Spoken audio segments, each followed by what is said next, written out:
is coming from some of the philosophical things that Christians we got ourselves involved, and especially from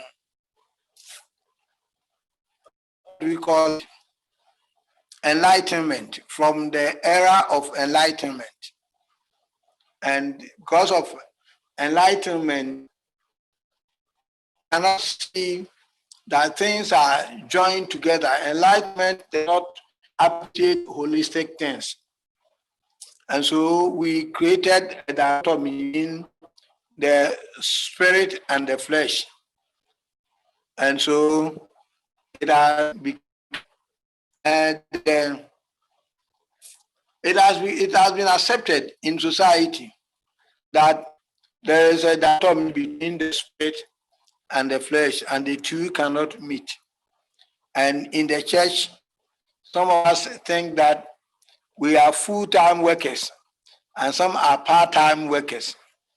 President Dan introduced himself as a bivocational pastor. So he's a part-time, and some of our brothers and sisters sit in the pews are in no-time ministry. Yesterday we ended that dichotomy is creating problems for us, and that everybody is in full-time ministry. And what we need to do is to be involved in holistic ministry. This holistic ministry means that wherever you are, whether you are in the office or you are standing in the pulpit, you are a full-time worker for God. But that we are posted to different places. Some of our full-time Christian workers are posted to the bank. So if you work in the bank, you are not a part-time worker for God. You are a full-time worker for God. But just that you have not been stationed full-time in the church. You have been stationed in the bank. So you work like you are working for God, just as you work in the church office. Some of us think that, oh, if we have opportunity to sit in the church office, we'll be very, very faithful. Some people think that, oh, if we have opportunity to work alongside some great Christian brothers, we will work very, very hard. But wherever you are, what you need to understand is that God has called you to be a full-time Christian worker. So we should stop this part-time and no-time and full-time. I think we should begin to call everybody a full-time worker for Christ, and that is what, when we come to the field of development, transformational development, before transformational development, we have the Christian witness, a department. An NGO can have a department for Christian witness. And in Christian witness, the people in Christian witness think that they are full-time workers. And those of us in projects are in part-time ministry. And so when you go, you concentrate on your water. If you are building a school, you concentrate on building your school. If you are building, and then when you finish, after you have gone home, Christian witness will also come. Then they will also come and share the gospel. So that when we drilling the wells is not in Christian ministry, it's not in full-time ministry, but the Christian witness department, they are in full-time ministry. And I think the idea for transformational development is that the water that we drill should be able to speak for itself. We should work in such a way that everybody in the team is contributing to true development, and not somebody, I'm only interested in drilling wells. That is the same thing happening in church. That I'm not a Christian worker. For me, I work hard to bring in my tithe. I bring in my tithe. The rest is the duty of the pastor. But it is not supposed to be so. So we say transformational development is a lifelong journey. It never ends. Everyone is on this journey. The poor, the non-poor, and the staff of the development agency. So it's not the poor and the rich, it's the poor and the non-poor. And the staff of the development agency are all on the journey to transformational development. Transformational journey is about finding and enjoying life as it should be, as it was intended to be. The goal of this journey of transformation is to recover true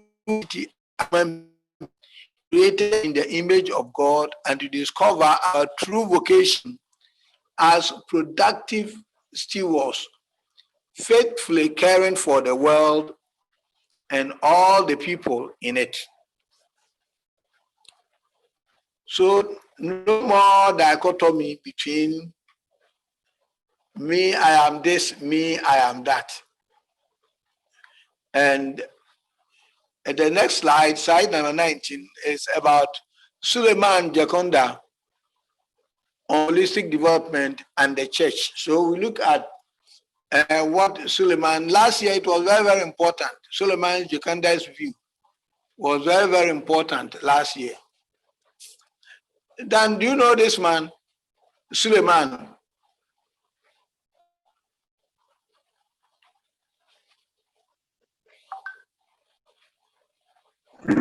As of Dan, no, do you know Suleiman Jakonda? No. Oh, you don't know him? No. Oh, I thought he was. I don't know him. I thought he worked for World Vision. No, I don't know him. Oh, okay. If you don't know him, then maybe he was one of the old, those who started this. I'll have to. I have to. Yes. Yes. Look, I'm sure he's one of those who started TD. One of those who started transformational development. So, Jakonda says holistic development is a transformation of. Okay. Yes. So when we finish, we will see the slide. Dan, I think you are the only one who do not have the slide now. So Jakonda says holistic development is the transformation of a people to what God intends them to be. So holistic development is. Hello, somebody want to talk? Okay, so I can go on. Oh, sorry, my PC. Please, you can go on. Can you hear me? How you hear me? I can hear you, sir. Okay.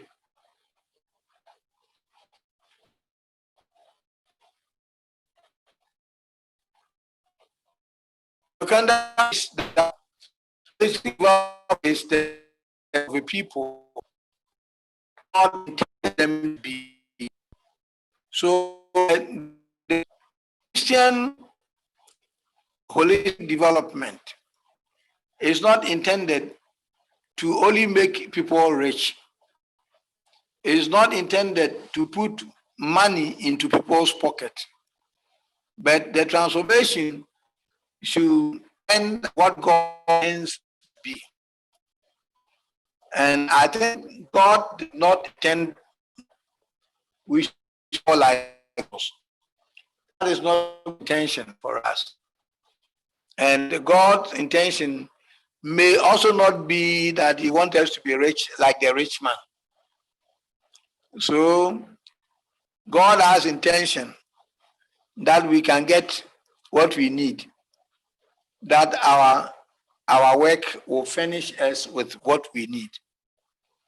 So holistic development should be of concern to both the church and Christians and all government and many non-religious NGOs. So everybody should be concerned about holistic development. When holistic development is rightly implemented by the church, she can rightly boast of its records on how it has positively influenced the course of history and brought about changes in socio-economic and political structures in many countries. So if holistic development is implemented rightly, then the church, or if it's implemented by the church, then we can boast. We can look behind us and be proud of what we have achieved. Sometimes after working for promoting development for a very long time, you look behind you and you are not all that proud. Let me tell you a story. One day I went to one of the villages in Kwau, where I have spent all my youthful time promoting water and sanitation. And when I got there, I had a problem with my car and I needed water to cool my tank. And I knew we had the borehole very close, so I went there to see the borehole broken.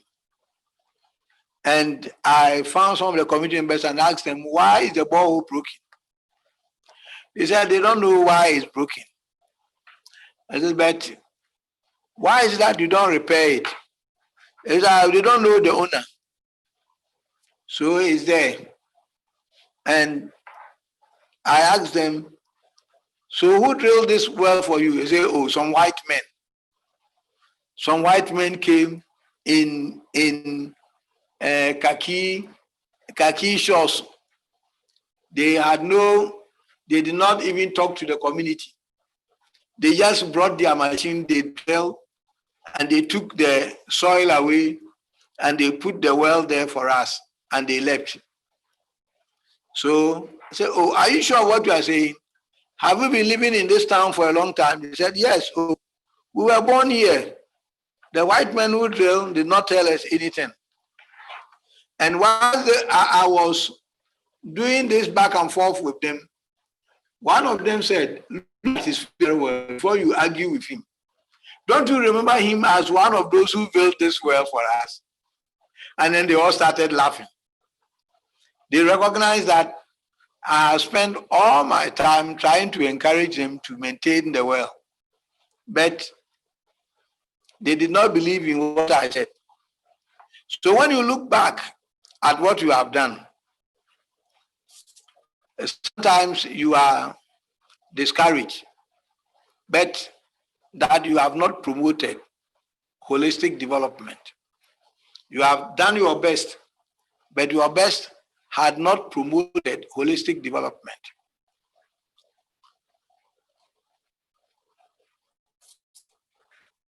But one of the most important things that influences holistic development is the world view of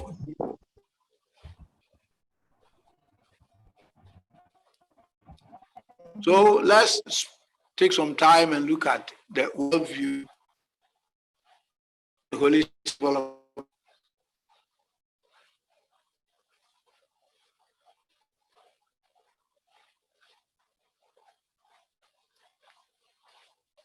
Strategic and holistic development. Our view of development affects the way we understand and interpret the world in which we live. And our worldview influences everything around us. Our worldview is like a pair of glasses through which we see and make sense out of our world. If you put on a dark glasses and you walk in the sun, the world look like the sun is very cool. Even though the sun may be very bright and hot, if you put on the pair of glasses, put on green pair of glasses, you see everything is green. So our worldview is like a pair of glasses through which we see and make sense out of our. The foundational paradigm, one of the enduring features of enlightenment has been as on that we can consider the physical and spiritual realm from one another. Third direction of the that enlightenment left now Africa, you see the spirit world and the spiritual world and our physical together. When you go to the forest, you see the tree, and in the tree you see you see spirits. You believe that there are some spirits living in the tree. You see river, and river is a spirit. The spirit of the river has the power to affect you, so that you don't touch the river and you don't desecrate the forest, because there are spiritual beings living inside the forest. So in Africa, where you go, the spirit and the body, the flesh, are joined together. And so they kept us from doing some of the things that we can do now, be excited about. But enlightenment, part of the legacies that enlightenment is as on that now we can consider the physical and the spiritual realms as separate and distinct from one another. So if you don't believe in the spirit existence, enlightenment has said that there is no spirit in the forest. And so if you have the forest, if you live in you work, you destroy the forest because there are no spirits in them. When you used to believe spirits, when everything about you was holistic, you believe that there were spirits inside the forest, and we kept you from some things. But enlightenment has helped us, and now we don't believe anything again. We believe that they live somewhere, they are not in the tree, they are not in it. So on one hand, there is a spiritual or supernatural world where God lives and acts. This is the world of religion. On the other hand, there is the real world, the material world, where we hear, we see, we feel, we touch and smell. This is the world of science. So those who are religious are religious. Those who are not religious, if you are not religious, you don't believe in anything. So has also become a major hindrance to development. The truth is that human beings are whole beings. We cannot separate human beings into compartments. Yet this is what we have done. This is what we have done. These divisions or dichotomies are major hindrance to finding a genuine holistic Christian approach to human transformation. They also explain other dichotomies, including evangelism and social action. I think yesterday we were talking about these dichotomies, that evangelism, the old church, and even up to today, there is a big dichotomy between evangelism and social action. Some say that we should concentrate on social action. In fact, the Catholic Church is doing very good in the area of social action. But those of us who are not doing very well in the area of social action. Reverend, please, what is the meaning of social action? Oh, were you here yesterday? Social action is, some people believe that the most important thing is the society, is people. People are more important. That's why we read Matthew chapter 25, verse I think 31 to the end there. People say that, on the judgment day, when Jesus is God is going to judge, he will look at what we did for people. That is social action. What we did for us more important to God than how prayer you said. And there's a big distinction between individual sense for people who live in social action, the social gospel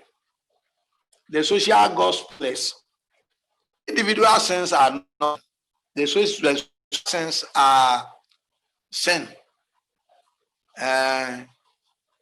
Social sin is when there is no social justice. If you are corruption, the whole society losing important things wrong. But if you are corruption, only deal with you stole the money, and it has no control on society. You have not sinned. So social sense, for social action, the emphasis is on sin against society.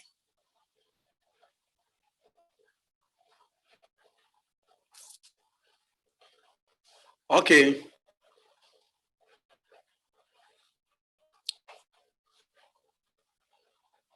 And so what we are saying is that to put holistic development, you should avoid these dichotomies, because human beings are whole.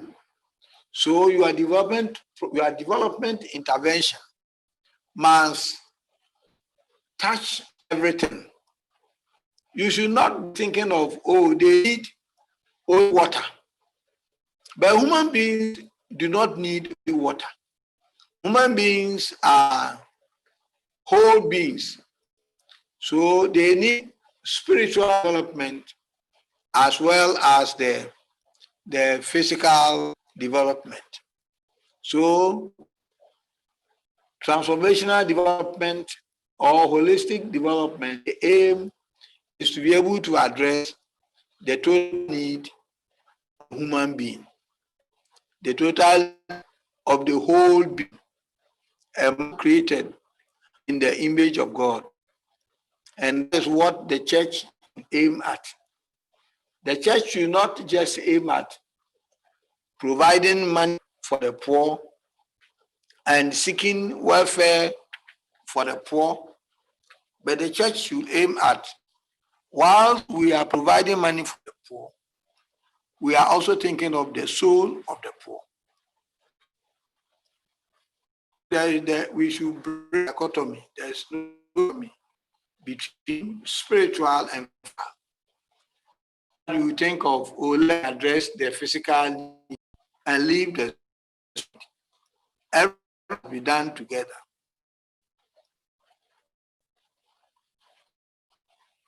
Additional contribution before we continue.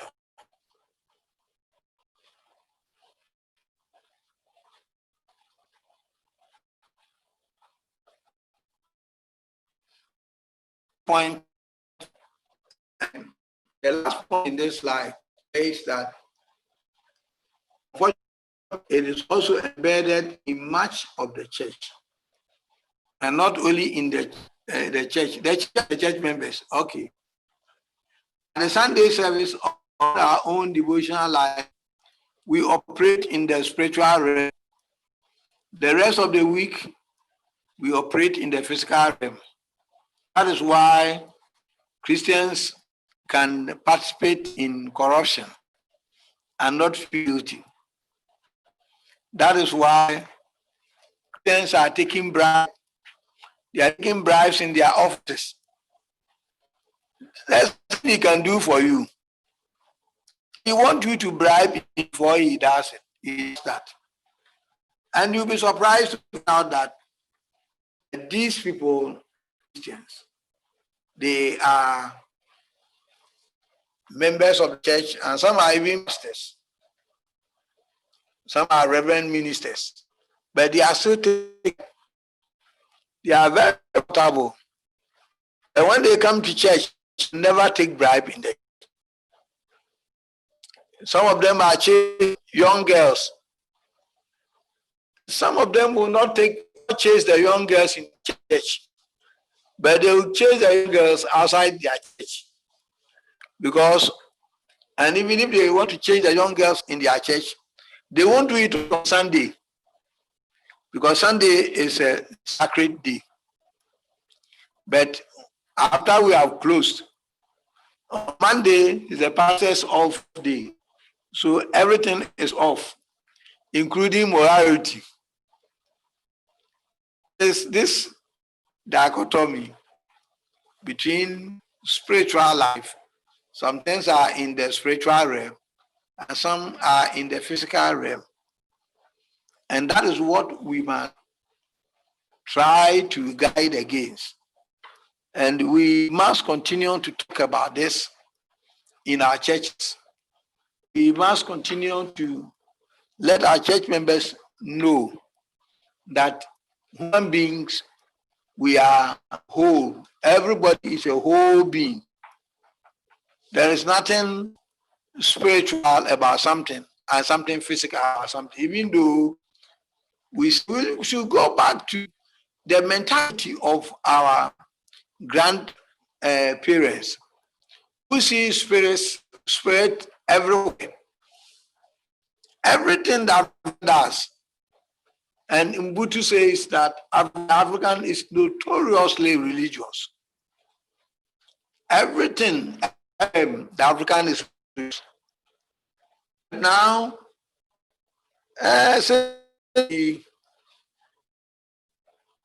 we joined and we said we went to school, we developed, became enlightened.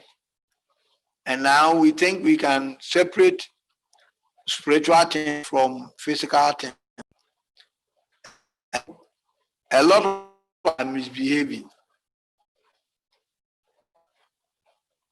True. Because I don't think you can, if you are cheating, I think this one is a physical one. It is not spiritual. You are, because even though you may be cheating something physical, But you don't remember God is standing right. God is there. He's looking at what is physical and spiritual. When you stand in the pulpit, you become spiritual. It's not when you prophesy, you become spiritual.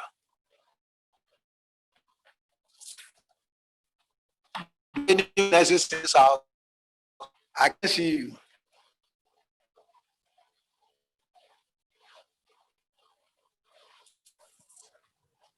Did you say something? You can't see who? Yeah, you can see me. No, not yet.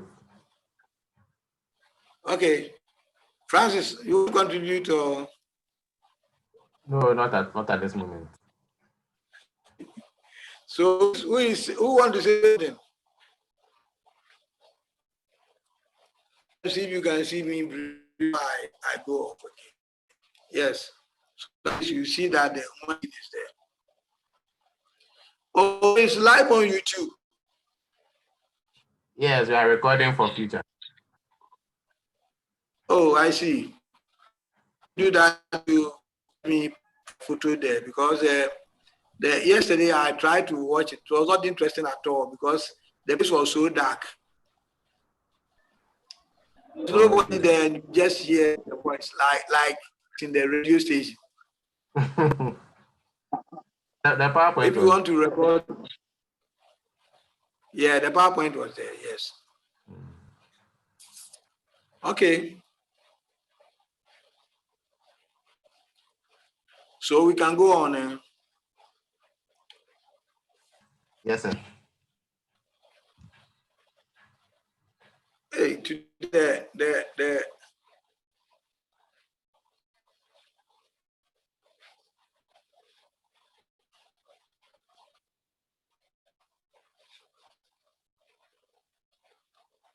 okay.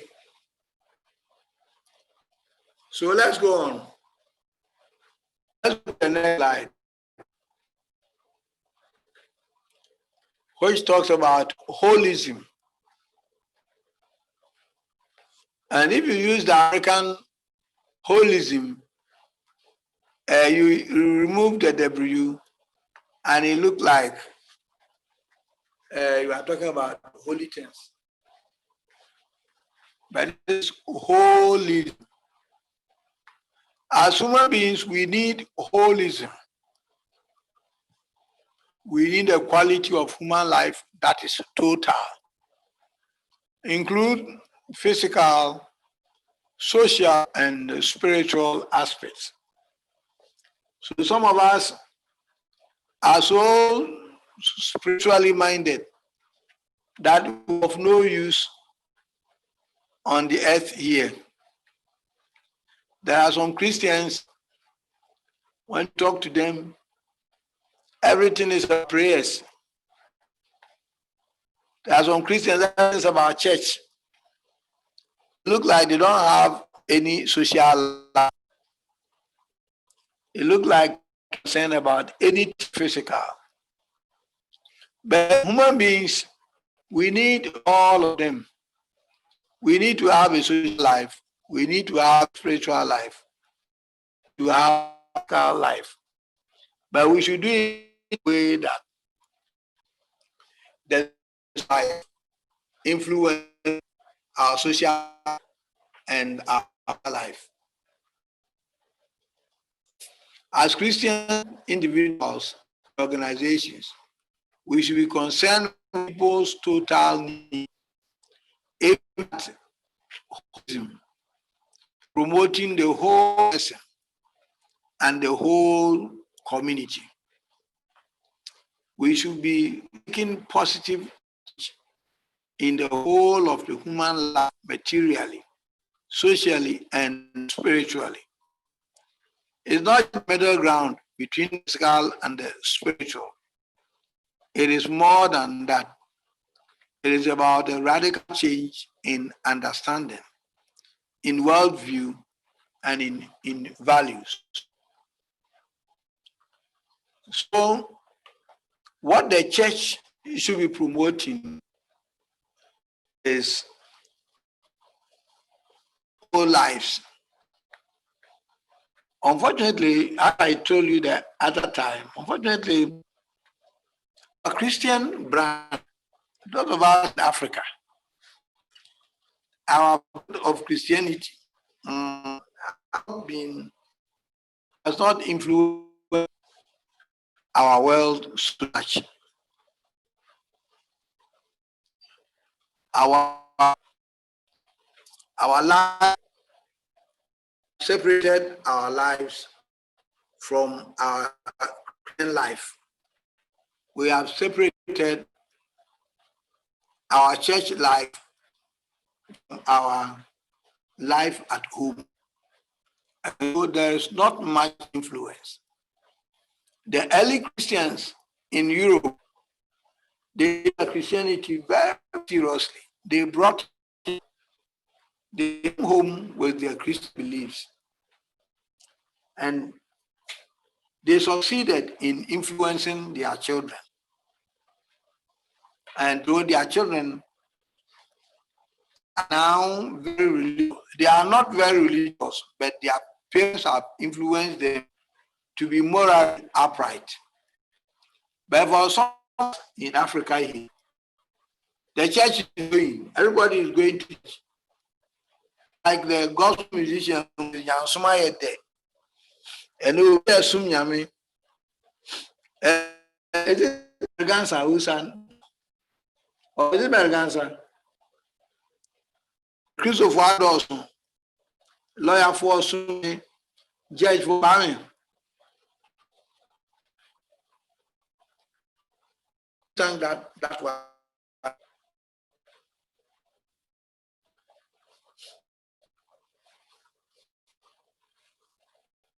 okay. Nobody knows. Oh, I'm muted. Hey, No, say you're not muted. Me, I'm not a music person, so me, I don't know who sang that song. oh, you hear I me? didn't get you Yeah, the last oh, okay. section. Just your network seems not to be stable. Oh, Dan, we didn't get you.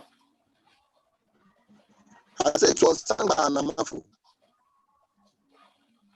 Hanamanfu. Okay. Yes, Yes. Anamafu. So once Nyansuma here the Africa, we are influencing anybody.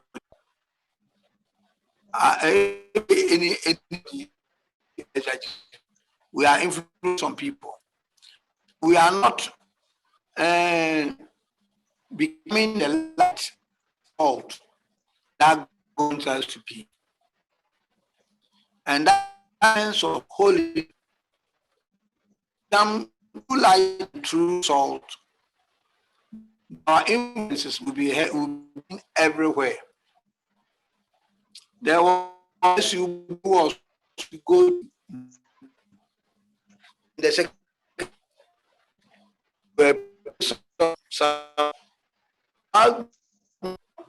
and get him to that.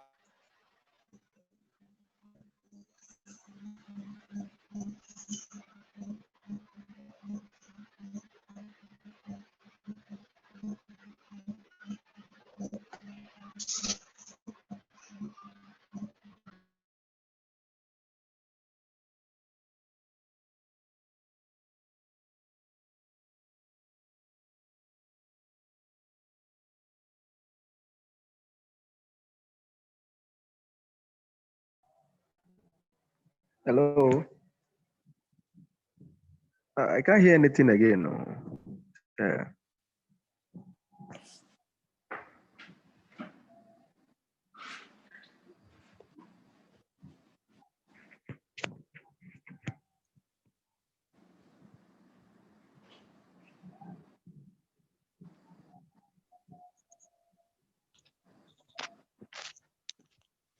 I think his network is fluctuating. So yes, we can. Hello. Is it my network or is it a general problem? Because I can't hear anything. No, his network is fluctuating, so Eh, yeah, he will come.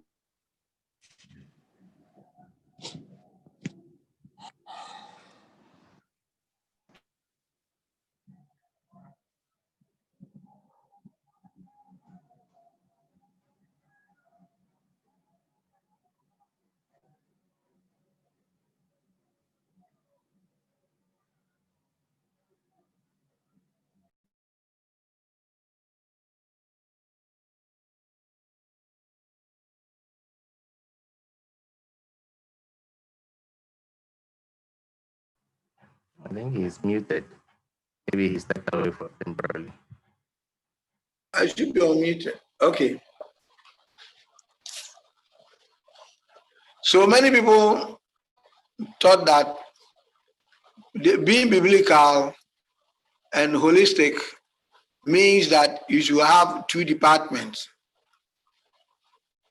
You should add evangelism department to your department, to the work you are doing. So that if you are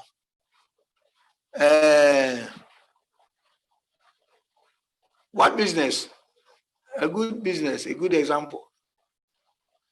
Francis is doing his business and he has employed the staff, but there is no evangelism department in his company. And so Francis is not being holistic.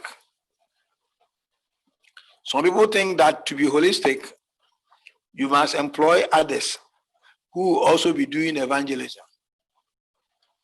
But this means the point of true holism.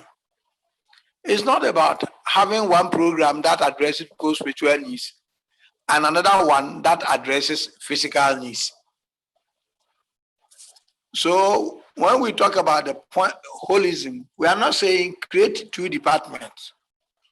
Let one be Christian evangelism department, another one be about your main business. That is not the point we are saying. What we are saying is that we can have a water program here and a Bible teaching program here, but the two may never meet. I think I have explained this over and over because I've experienced it. That you have a Christian witness department and you have the water program department, and the two may never meet. Those who go to drill the water will behave as if they are not even Christians, and that it looks as if it is. Some people are Christians, but some of us, we are workers. That is not the point. It doesn't make your work holistic. If it doesn't make your work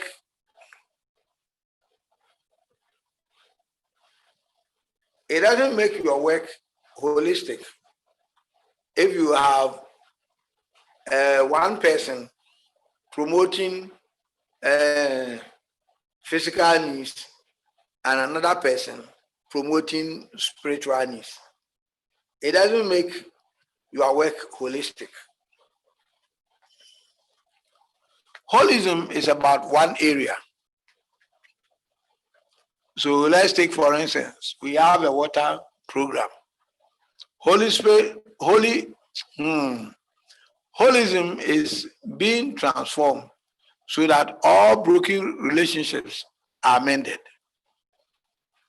This means not just enabling community to have access to water, but also helping the community to see where the water came from, that the source is God, and people should thank God and worship God for God's provision, and that they should value and treasure and shared and not wasted.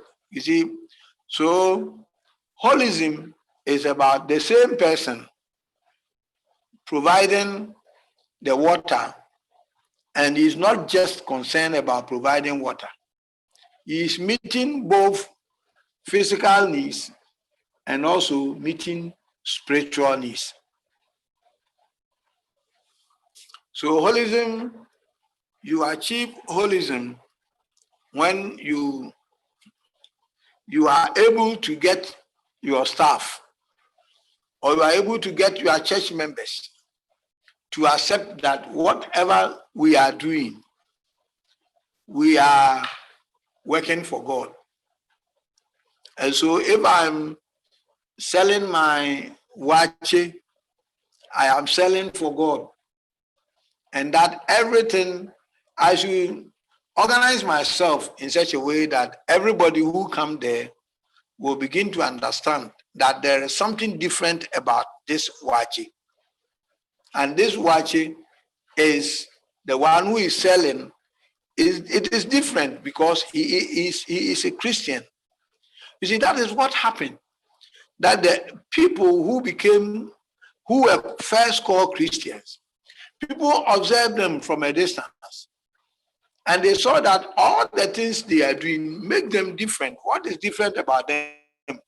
And they started teaching them that, oh, they are followers of Christ. That is why they are behaving like the way they are behaving. So until the church come to that members of the church will wake up, and after Sunday, they will go to their offices, and everybody will know that these people are different. These people are from, and then people begin to ask them, where are you? Where do you worship? And you say, oh, I worship at the Charismatic Baptist Church. Then everybody will begin to know that people in Charismatic Baptist Church are Christians. But when you start insulting people, I remember one day I was traveling with Ghana Airways between Germany and Accra. And we didn't know that Ghana Airways owed the airport so much that they had blocked the plane. They said, unless they pay, they will not let the plane move. And we did not know. And so we sat in the plane patiently for more than 2 hours. The plane was not moving. And later on, they even switched the engine off and they started opening the windows for fresh air to come in.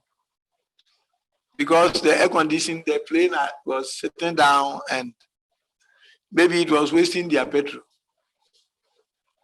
So everybody was angry. People were talking, people were shouting. And I went to, I called one of the air hostess. I asked the air hostess, what is happening? And he said he can't explain. He was very angry. He said he can't explain. If I need explanation, I should go to the pilot. So I walked there to where they are, and I asked the pilot. And the pilot too became angry. Instead of them taking their time to explain to us, he also became angry because they couldn't explain. And he started shouting, and he shouted at me, and I also shouted.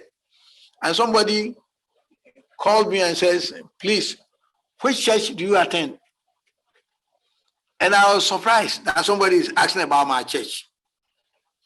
Not knowing that I had a Bible in my hand when I was shouting. So he asked me, which church do you attend? I looked at him and my eyes quickly fell on my Bible. And I said, it doesn't matter. It doesn't matter. But I was very ashamed that with the Bible in my hand, I was shouting back, even though I was angry because what they were doing was not good. But it was not a good witness. I don't know whether it was good or bad. But I leave for somebody to draw my attention to the Bible in my hand and my shouting. it showed that I was deviating. So we must be the light and the salt of wherever we find ourselves. That is holism. We must be the light and source.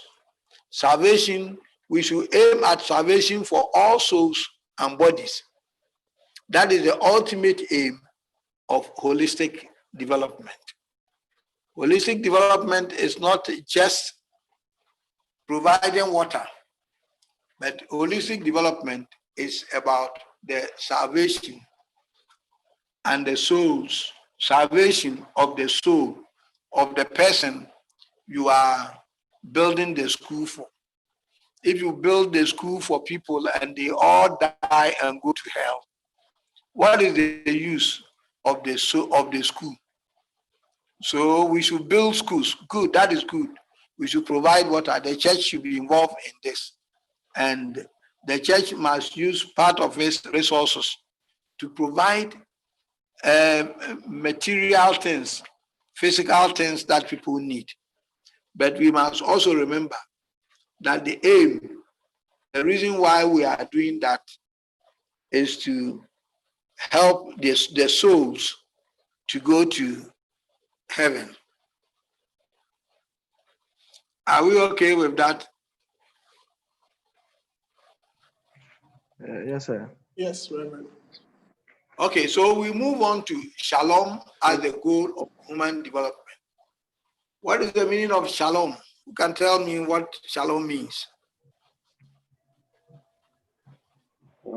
We are Baptists, so the meaning of shalom is very easy for us. So tell me what shalom means. Don't read my slide and tell me. Just tell me what shalom means in your own words. I know it means peace be unto you or something like that. Yeah. Peace. Peace unto you.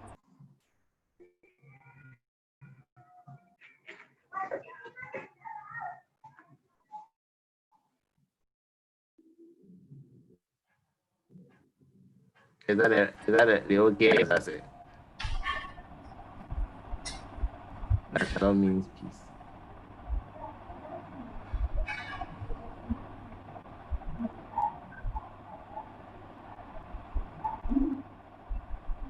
I think you are on mute, so we can't hear you.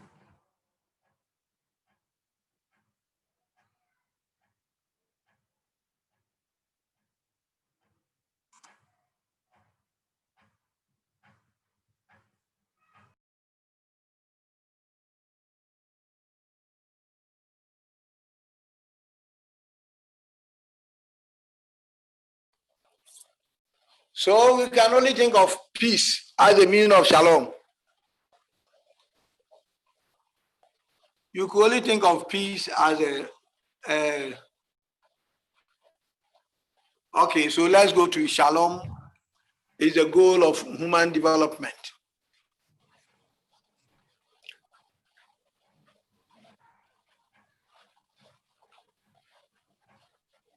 Okay, and Francis is sharing the slide. Shalom as the goal of human development.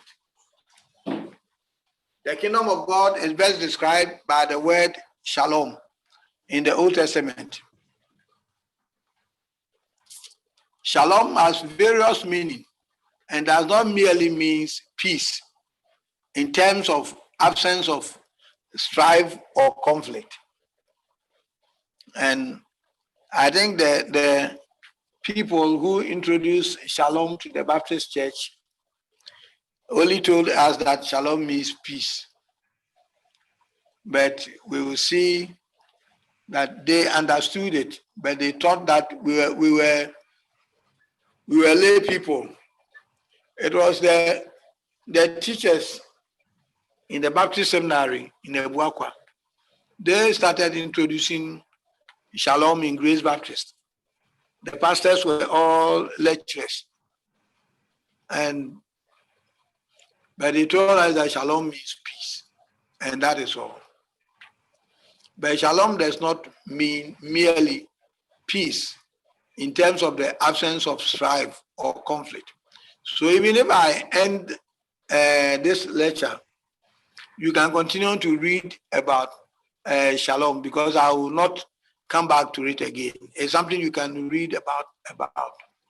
The kingdom of God is also called the kingdom of heaven, and means the reign of God or God's sovereign rule in the entire universe. Even though God created this world out of nothing, the kingdom principle of shalom ran through all the major themes of the Bible. Shalom is the essence behind creation. The fall, the flood, the patriarchs, Levitical and Mosaic laws, the monarchy, the wisdom writing, and the prophet. This shalom form the main intent of God demonstrated from creation through the exile. Shalom is only possible if the four-way relationship of man is completed. Relationship with God, relationship with one another, with self, and with the environment. Excuse me, with the environment. So shalom is very broad. Shalom means that there is complete peace between man and God. Shalom means there is peace between man and man. And shalom means there is peace between man and himself. And there is peace between man and his environment. So shalom touches on all these four, and shalom is the intention of God. You see, when God created the world, he created the Garden of Eden, and he wanted man to live in shalom. Peace, absolute peace, and everywhere everything is provided. Nobody is poor. When God created man, shalom in creation means that God's intention was that nobody should be poor. That's why he created the Garden of Eden, where everything is there. It's just one of the missionaries said that when he came to Ghana, so when he was in the US, he did not understand what it means to pray the Lord's Prayer, especially when you say, "Give us this day our daily bread." He did not understand why Jesus wanted his disciples to pray that kind of prayer. Because as for bread, the only effort that you make is to open your fridge. Everybody has bread in his fridge. Why should you pray for bread? But when he came to Ghana, then he realized that there are people who pray for bread, who need bread. So he understood that kind of prayers. So God's original intention is that man will live in shalom, in abundance. Everything is available. But the fall destroyed God's plans, and the fall affected man's relationship. You see, the fall affected man's relationship with man, so that Cain and Abel, just the mere fact that they have all sacrificed to God, led to one killing the other. So shalom was affected. Shalom affected man's environment. You remember, God cursed the environment. God cursed the earth. That he did not curse the earth, but he cursed the earth where maybe he cursed our farms. Wherever we farm, thorns and thistles will grow. And out of your sweat, you will eat. So shalom was affected. The environment was accepted. And everything became a mess. Our environment between man and between man and God. And Cain was not even at peace with himself. So the fall led to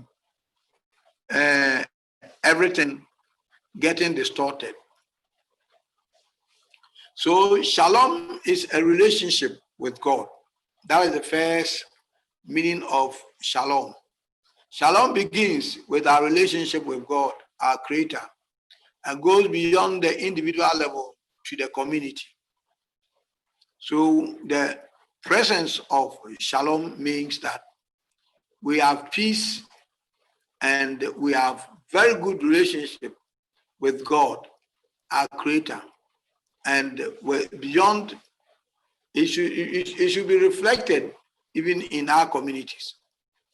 It encompasses not only the people, but also the land and the environment, which are necessary for the well-being of any people. So shalom means that we have even peace with our environment. When there is excessive galamsey, we cannot talk of shalom. To the Jews, a person was defined in terms of the family or a community, not only the individual and its nuclear relations, but the entire community. Shalom is both personal and communal. So let's move to the next slide. Shalom and the Messianic kingdom. Yes, Pastor, Sofo. The Lord, yes, sir. Reverend, let me Yes. listen. Okay, now. So, based on all this you said about shalom and the definition, absence of conflict or absence of conflict and something, I've forgotten. So, absence of war, absence of conflict, and all those things. If all this that you have said about shalom having the four relationship with God, between man and God, between with our neighbors, with oneself, and the environment, are all these not summed up as absence of conflict? Is it not the same definition that is being expanded? No, we said shalom has various meanings. Does not merely means peace in terms of absence of strife or conflict, but it extends beyond just absence of conflict. Okay. You should have the peace is between you and God. Okay. So when we talk about absence of conflict, we are not talking about man and God relationship. Okay. So it's even the peace should be between. You must have peace for yourself. You know, some people are very rich, but they don't have peace. Okay. They don't even accept who they are, but they are very rich. So shalom extends beyond just somebody may not be fighting with anybody, but he is fighting with himself. Okay. That is why people can commit suicide. They are fighting with themselves. Okay. So they can commit suicide. Yes. All right. So shalom extends to all of these areas. Okay. Okay. Yes, I got it. Okay. Yeah. So the Lord, shalom and the Messianic kingdom. The Lord expects that what pertains in the Messianic kingdom reflect or be the driving force for people and rulers. This is the basis for holistic development. So God has a kingdom. The heaven is a kingdom that God is planning for the world. And God expects that rulers must not only rule. We must not only aim at what did the MPP do recently? They did a tracker. What is that? The tracker called? They did a project tracker or something to show that they have put so many projects in the country.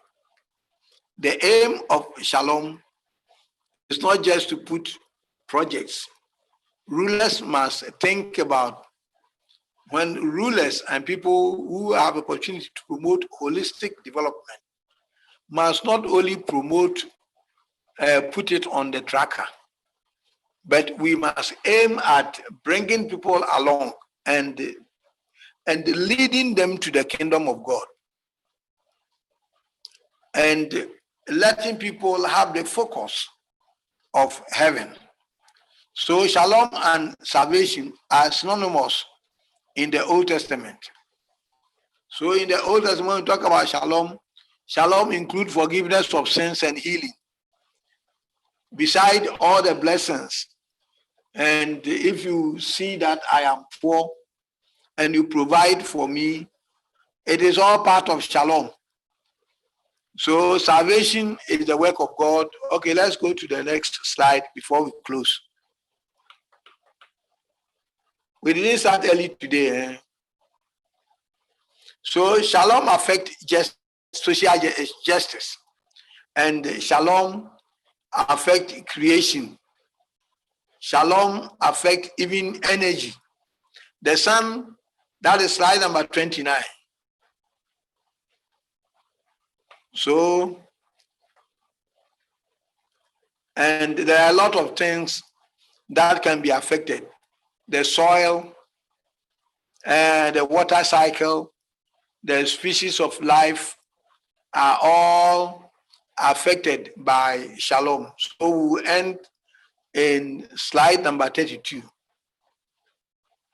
which are all describing how the blessings of God should affect everything around us. It should affect, and that should be the aim of holistic development. That everything around us is affected. So next week, we will look at whether the church should behave like an NGO.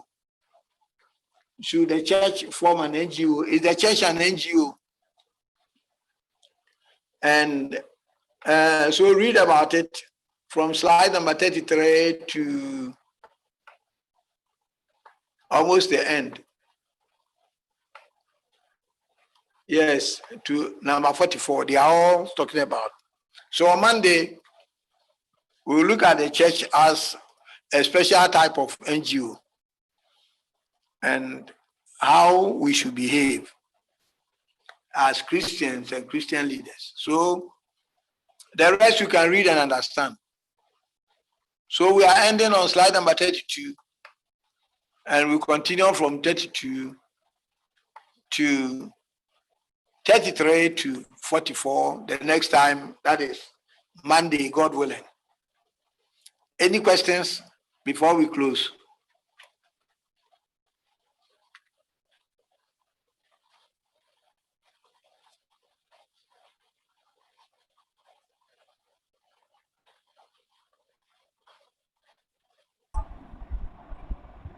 Brought my email on your to send to you privately so that you can send the slides.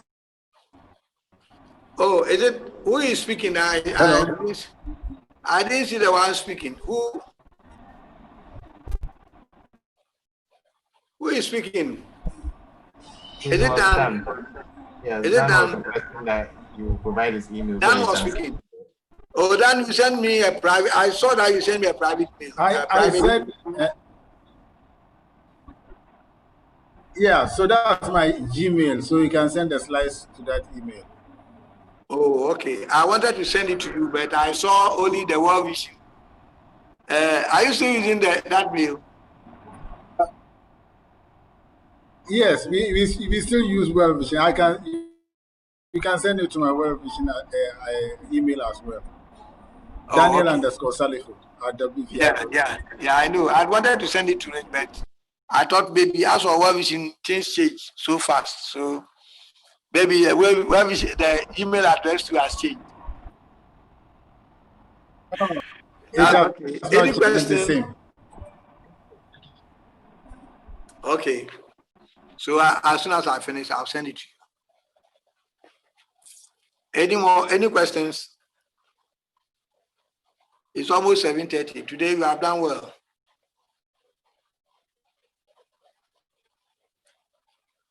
Or you are out driving, so that's why you are not participating. Oh, as we are here, but I think it's just the content is heavy. Oh, okay. Okay. So we can close. More digestion. Who is the Infinite Hot 5? Francis, who is he? I have no idea.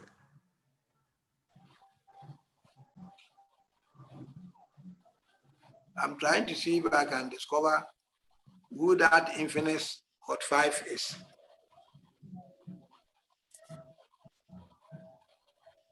Oh, that's Douglas.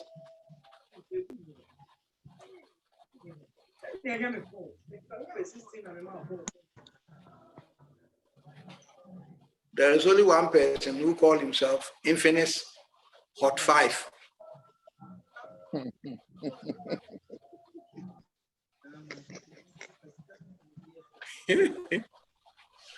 Okay.